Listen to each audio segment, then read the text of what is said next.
2장 5절에서 8절의 말씀입니다. 빌립보서 2장 5절에서 8절의 말씀. 앞에 히터를 좀 꺼주시면 좋을 것 같습니다.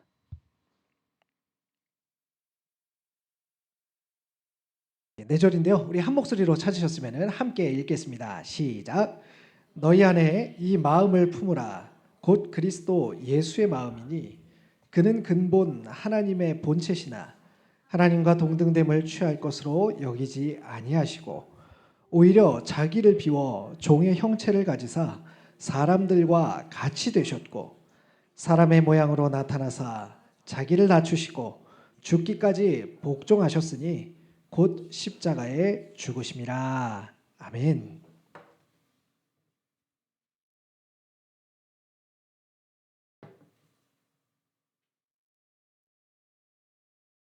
예, 지난주에는 어떻게 연말을 보내면 좋을지 함께 나눴습니다. 고민이 많고 결정해야 할 것들도 많고 또 그만큼 감당해야 할 것이 많은 청년의 때에는요, 자칫 삶의 의미를 잃어버리기가 쉽습니다. 이것은 인생이 실패한다는 이야기가 아닙니다. 우리 인생은 실패할 수가 없지요. 길을 잃어버린다는 것입니다. 혹은 마음을 잃어버릴 수 있다는 것입니다. 그래서 한 해의 매듭을 짓도록 지난 시간에는 안내를 드렸습니다. 인생은 과정임을 염두에 두고 과정마다 있는 하나님의 인도하심을 발견하는 방식으로 한 해를 평가하고 잘 마무리하라고 안내를 드렸습니다. 이렇게 잘 하고 계시죠? 예, 그러신 줄로 믿습니다. 오늘은 비슷하지만 조금 다른 주제로 말씀을 나눠보려고 합니다. 우리 옆 사람과요, 이렇게 인사해 보겠습니다. 메리 크리스마스.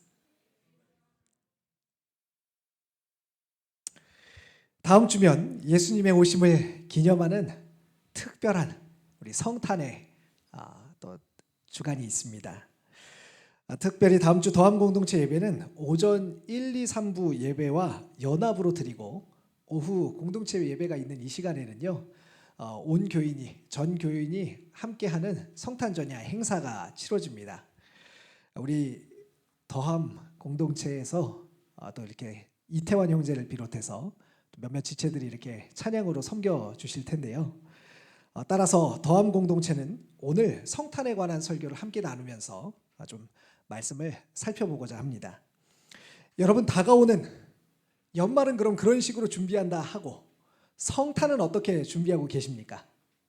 성탄은 어떻게 준비하고 또 기념하고 계십니까?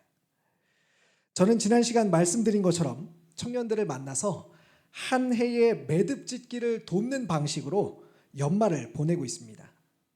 그런데 이렇게 목회자들이 사람들을 만나서 이야기를 듣고 나누다 보면요, 또 우리끼리도 그런 나눔들을 하다 보면요, 종종 목사질을 하게 되는 경우가 있습니다. A 형제가 말합니다. 가령 A 형제가 말합니다. 목사님, 제가 내년에는 회사 스케줄로 주로 주말에 근무하게 되었습니다. 그래서 맡고 있는 봉사를 하기가 어려울 것 같아요. 라고 말합니다. 그러자 형제님, 제가 기도해 봤는데 형제님은 내년에 꼭 봉사를 하셔야 되겠어요. 지금 청년부가 어떤 상황인지 아시죠? 공동체를 힘들게 해서는 안 돼요. 혹은 비자매가 말합니다. 목사님, 올해를 돌아보니 저는 직장에서 어려움이 참 많았어요. 이렇게 사는 게 맞나 싶다가도 막상 닥치는 일을 해내느라 아무것도 돌아보지 못했어요. 그러자 자매님, 그렇게 닥치는 대로 사니까 어려움을 겪는 겁니다. 제가 여러 번 말하지 않았습니까? 아마 제가 여기 계신 청년분들에게 이렇게 말한다면요, 저를 찾아올 사람은 아무도 없을 것입니다. 그리고 청년들이 저를 향해서 목사님이라고 따뜻하게 불러주지도 않을 것입니다. 왜 그렇습니까? 지금 목사가 이야기하고 있다고 느껴지기 때문에 그렇습니다. 저 목사의 입장에서 나를 지금 보고 있구나 라고 이해하게 되기 때문입니다. 이런 예들은요, 성경에도 등장하지요. 욥기 36장 24절이 대표적인데요. 이번 주간에 새벽에 묵상했던 말씀입니다. 제가 한번 읽어드리겠습니다. 그대는 하나님께서 하신 일을 기억하고 높이라. 잊지 말지니라. 인생이 그의 일을 찬송하였느니라 라고 말합니다.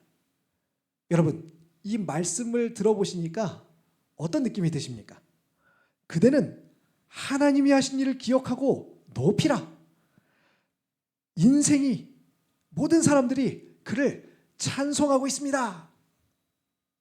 너무 멋진 고백 아닙니까? 너무 훌륭한 고백 아닙니까? 이 연말에 하나님께 올려드려야 될 마땅한 고백 아니겠습니까? 하나님이 하신 일을 기억하고 찬송하라는 이 고백은요, 너무나도 합당합니다. 그런데 이 말은요, 엘리후가 욥을 비난하면서 했던 말입니다.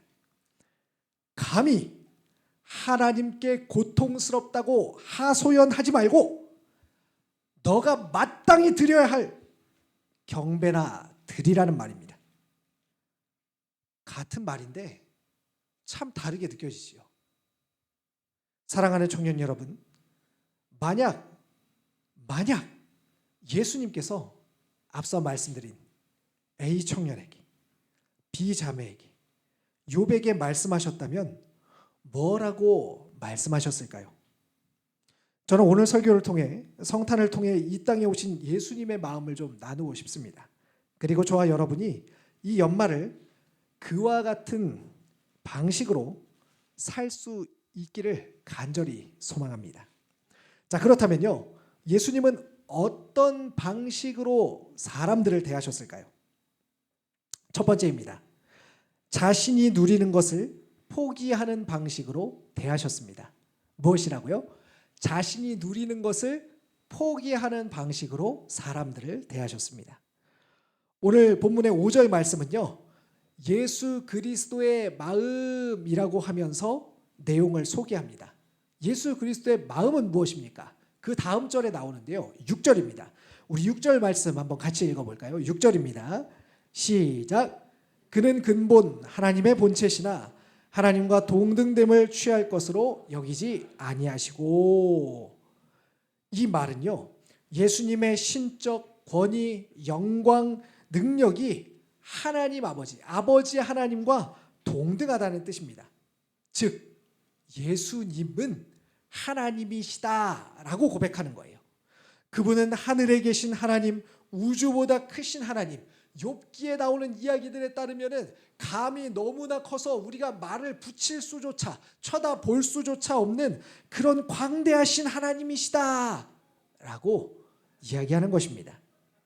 그런데 예수님은 하나님과 동등됨, 다시 말해 하나님과 같음, 창세기의 이야기를 빌리자면 하나님처럼 됨을 포기하셨습니다. 예수님은 하나님이십니다.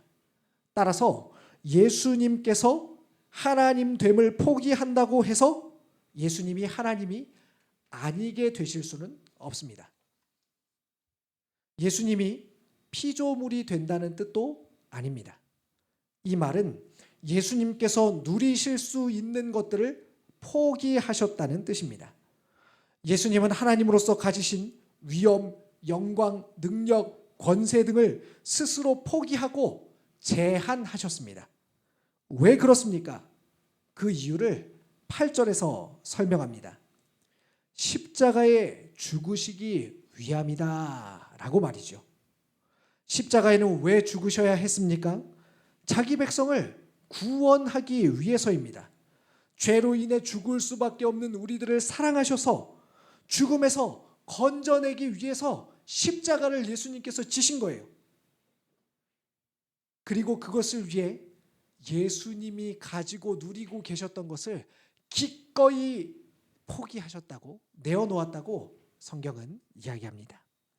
사랑하는 청년 여러분, 만약 예수님께서 하늘에서 자신이 누려야 할 것들을 모두 다 누리는 방식으로 계셨다면 우리는 아무 소망이 없었을 것입니다.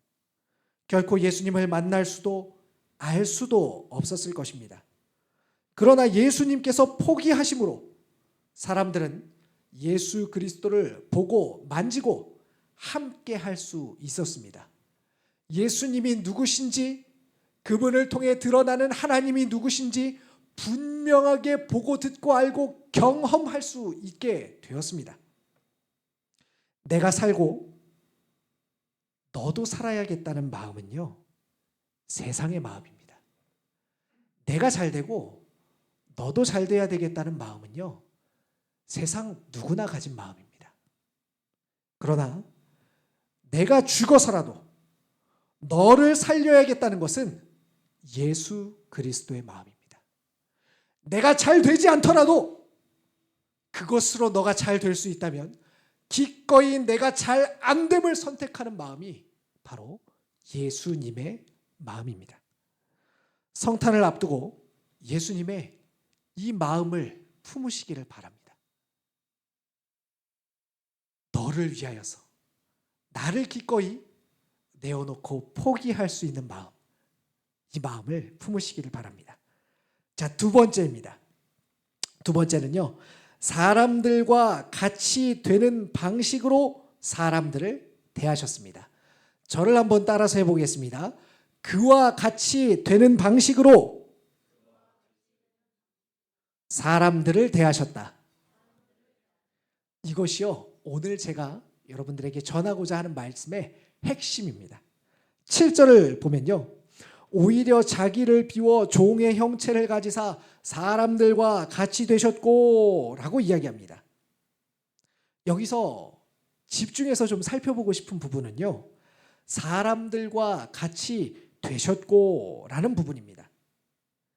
사랑하는 청년 여러분, 만약 여러분에게 지성률 목사와 같은 사람이 되어라, 삶을 살아라 라고 한다면 어떨까요? 좀 부담스럽겠죠. 좀 뭐 싫겠죠, 그죠? 싫을 수 있겠죠. 아닙니까? 아니라는 말이 안 나오네요. 자, 만약 여러분에게요, 여러분이 평소 닮고 싶지 않았던 누군가와 가까운 사람이 될 수도 있고, 직장에서 만난 사람이 될 수도 있고, 내가 평소 닮고 싶지 않은 사람과 그 사람과 같은 사람을 살라고 한다면요, 어떤 마음이 들겠습니까? 좀 싫겠죠. 아유, 싫은 마음이 들겠죠. 그런데 만약 여러분에게 여러분이 살면서 저주하며 손가락질했던 그 사람, 혹은 너무나 끔찍하고 비참해서 그렇게 살 바에는 차라리 죽는 게 낫겠다 싶은 삶을 살라고 한다면 여러분 어떻겠습니까? 저는요, 못할 것 같아요. 그럴 바엔 차라리라는 말이 나올 것 같습니다. 그렇다면 이것을요, 예수님께 적용한다면 어떨까요? 사람과 같이 되었다는 말은요, 우리 너무 좋은데? 이런 이야기가 아닙니다. 사람과 같이 되었다는 말은 죽어 마땅한 죄인이라는 말입니다. 죄가 한 점 없이, 죄와는 어느 한 부분이라도 공유할 수 있는 부분이 완전히 없는 무결한 하나님이 죄인이 된다고 말씀하는 겁니다. 차마 땅이 그 시체를 받을 수 없어 공중에 매달아 죽여야 하는 범죄자와 같은 끔찍한 삶을 살게 되었다는 뜻입니다. 예수님 입장에서 사람이 된다는 것은요, 우리가 내가 경멸하고 저주하는 어떤 다른 사람이 되었다는 것과는요, 차원이 다른 이야기입니다. 그러나 예수님은 그와 같이 되는 방식을 선택하셨습니다. 예수님이 사랑하는 사람, 예수님이 살리고 싶은 사람, 예수님이 함께 하고 싶은 이들과 그들과 같이 되는 방식으로 살기를요 선택하셨습니다. 왜 그렇습니까? 우리와 함께 하기 위함입니다. 사랑하는 자기 백성과 함께 하기 위해서 우리와 같이 되는 방식을 선택하셨습니다. 그리고 우리와 같이 되는 방식의 절정이 바로 성탄입니다. 자, 그렇다면요, 이것을요 다시 한번 우리 삶에 적용해 보면 어떻겠습니까? 고통을 함께 지는 방식으로 그와 같은 사람이 그와 같은 삶을 사는 방식으로 사랑하는 것입니다. 그의 마음 안으로, 내 마음에서 그의 마음을 보는 방식이 아니라 그의 마음에 들어가 그의 마음에 참여하는 방식으로 함께 하는 것입니다. 누군가가 자신의 고민을 털어놓고 있다면요, 목사의 입장에서, 교회의 입장에서 그를 보는 방식이 아니라 그의 고민 안에서 함께 뒹구는 방식으로 그와 함께 하는 것입니다. 사랑하는 청년 여러분, 예수 그리스도의 마음을 품으라. 오늘도 하나님께서는 우리에게 외치고 계십니다. 나의 입장에서 내가 중심이 되고 다른 이들을 바라보는 그런 방식으로 사는 삶이 만연한 세상에서 그의 입장에서 그의 방식으로 그의 마음 안에서 함께 주님을 바라보도록 하라는 우리 주님의 외침이 오늘도 우리에게 들려집니다. 그리고 이 성탄을 통해서요, 다시 한번 우리 주님께서 그와 같은 방식으로, 이런 나의 삶 속으로, 이런 나의 고통 속으로, 이런 나의 문제 속으로 들어오셔서 이렇게 살라고 말씀해 주십니다. 말씀을 정리하겠습니다. 이제 다음 주면 예수님의 나심을 우리 함께 축하하는, 또 기억하는, 기념하는 성탄입니다. 우리 연말을, 또 성탄을 지나면서 어떻게 살아야 되겠습니까? 예수님께서 기꺼이 자신을 내어주셔 나와 같은 사람이 되시는 방식으로 살기를 선택하셨던 것처럼 우리도 기꺼이 내 주변에 있는 사람들, 또 누군가에게 그와 같이 되는 방식으로 내 것을 포기하더라도, 내 주장을 내려놓더라도, 내 목적을 조금 돌아가더라도, 내 시간을 조금 양보하더라도, 내 타이밍을 조금 더 늦추는 방식이더라도 그와 함께하는 방식으로, 그들과 함께하는 방식으로, 그와 같이 되는 방식으로 사는 삶을 선택하시기를 바랍니다. 이것을 통해서 하나님의 주인 되심을, 예수님의 주 되심을 온 세상에 전하시는 저와 우리 모든 청년들이 되시기를 간절히 축원합니다. 기도하겠습니다. 하나님, 우리를 위해 기꺼이 우리와 같이 되셔서 이 땅에 오시기를 선택하신 주님께 감사드립니다. 하나님, 우리 주님의 오심을 기억하며 나심을 기억하며 우리도 기꺼이 누군가에게 찾아가 그와 같이 되는 방식으로 그를 뜨겁게 사랑할 수 있게 하여 주시옵소서. 그런 연말이, 그런 성탄이 되게 하여 주시옵소서. 예수님 이름으로 기도합니다. 아멘.